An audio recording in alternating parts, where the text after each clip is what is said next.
Procrastination begins with false beliefs. The only way you can decide to take action promptly and not procrastinate is if you refuse to believe these commonly held false beliefs. What are these false beliefs that lead us to procrastinate?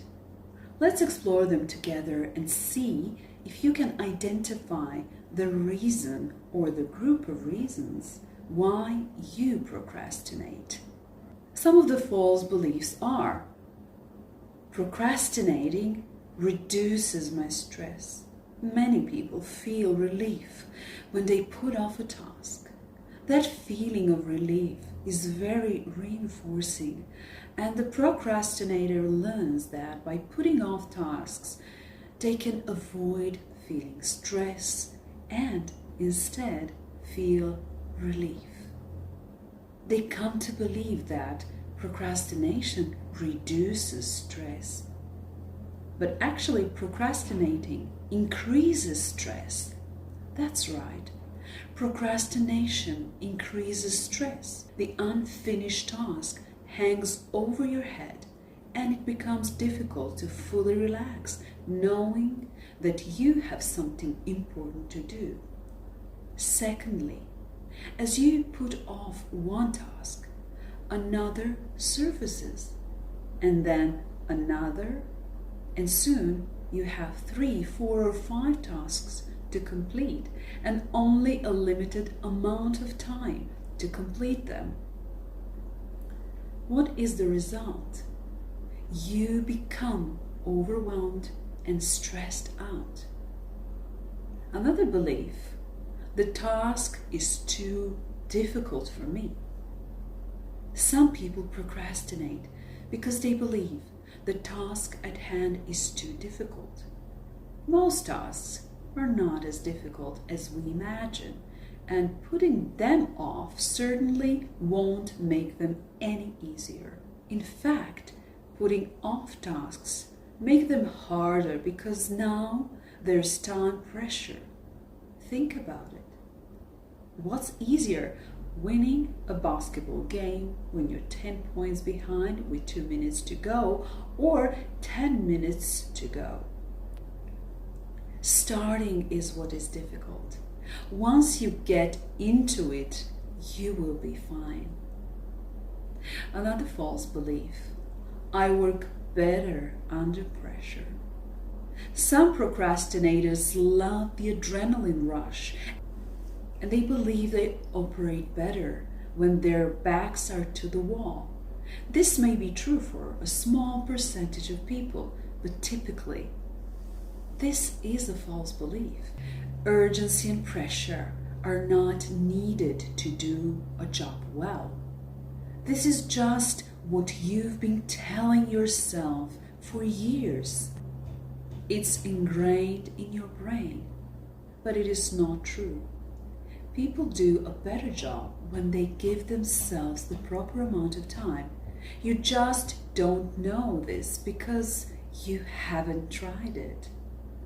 If you like pressure, start a task early and make a game out of it by setting artificial time limits for yourself and challenging yourself to beat the time.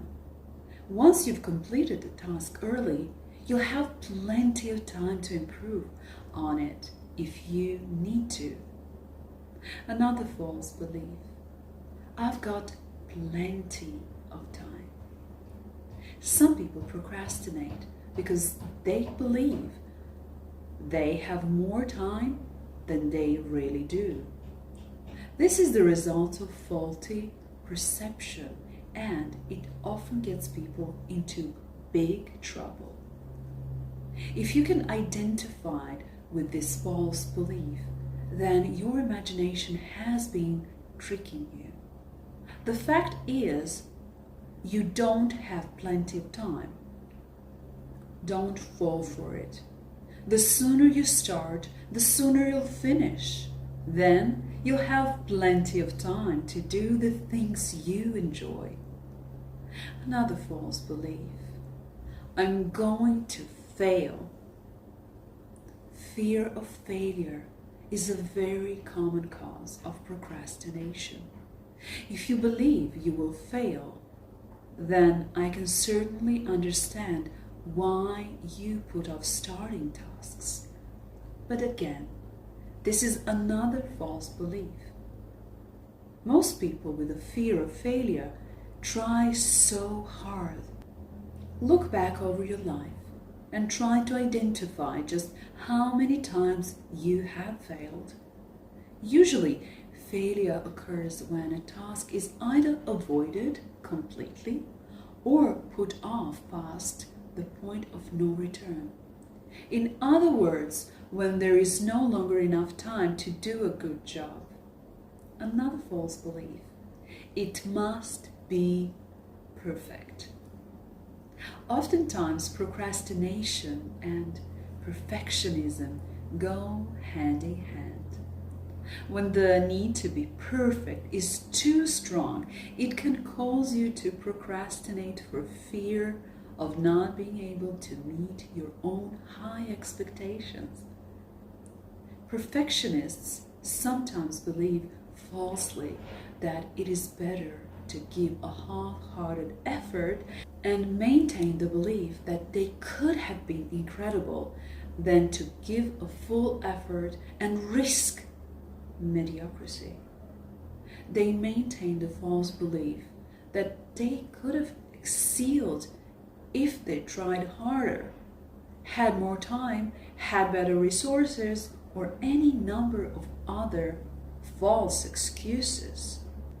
As long as something is incomplete, progress is not being made, and perfection is out of sight. First attempts at a task do not have to be perfect. Turn off the internal critic. The great thing about starting early is that you have plenty of time to make it as perfect as you want it to be. Another false belief: I don't have enough time to start. Can you relate to this false belief? In order to start a large task, you need a large block of time. Most tasks don't require a large block of time. This is just an excuse.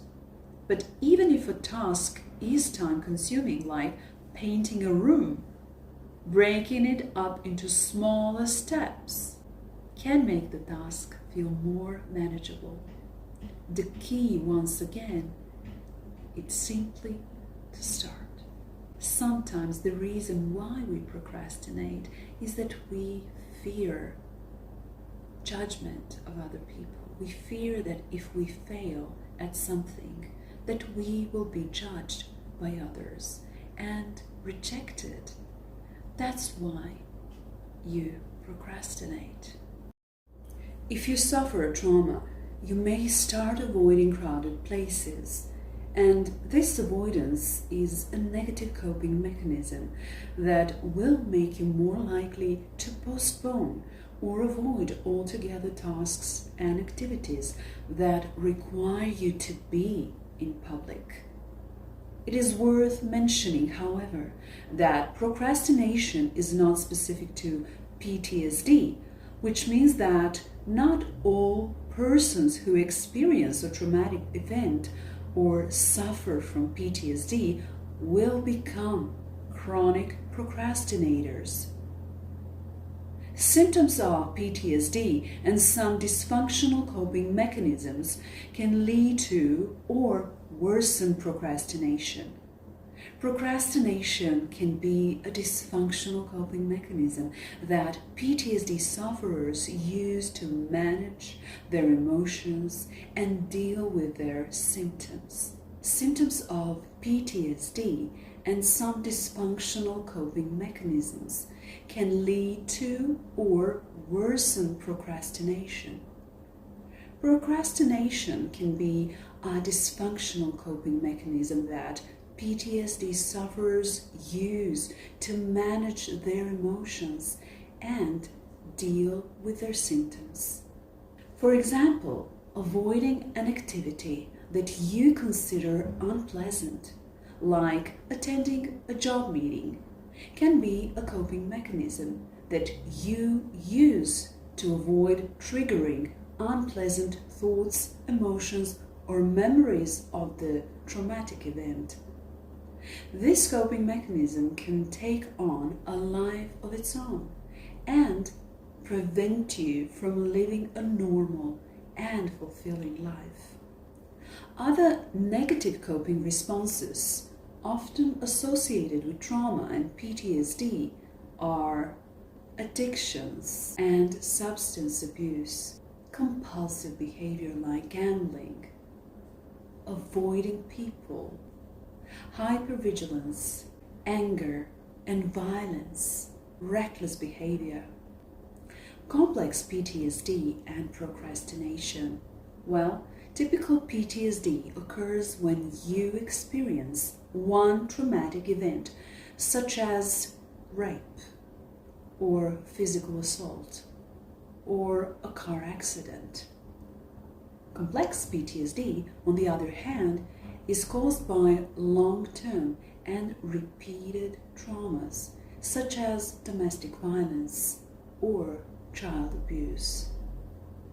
It is believed that complex PTSD often leads to more prolonged and severe personality changes and a more profound alteration in your belief system. I will share with you some of the examples of the false beliefs you might have. Procrastinating reduces my stress. The task is too difficult for me. I work better under pressure. I've got plenty of time. It must be perfect. I don't have enough time to start, and I'm going to fail. Because of the prolonged length of the trauma, your negative views of yourself and others may be more radical and resistant to treatment, which can contribute to more severe and chronic forms of procrastination. Procrastination can be considered one of the many harmful effects that trauma or PTSD can have in your life. With that in mind, you should first tackle the symptoms of PTSD, because when your PTSD symptoms get better, it is very likely that your procrastination will also improve. If you think you have symptoms of PTSD that are interfering with your day-to-day life, it is important to seek professional help. If you're hesitant to ask for help in person, there is specialized online therapy available.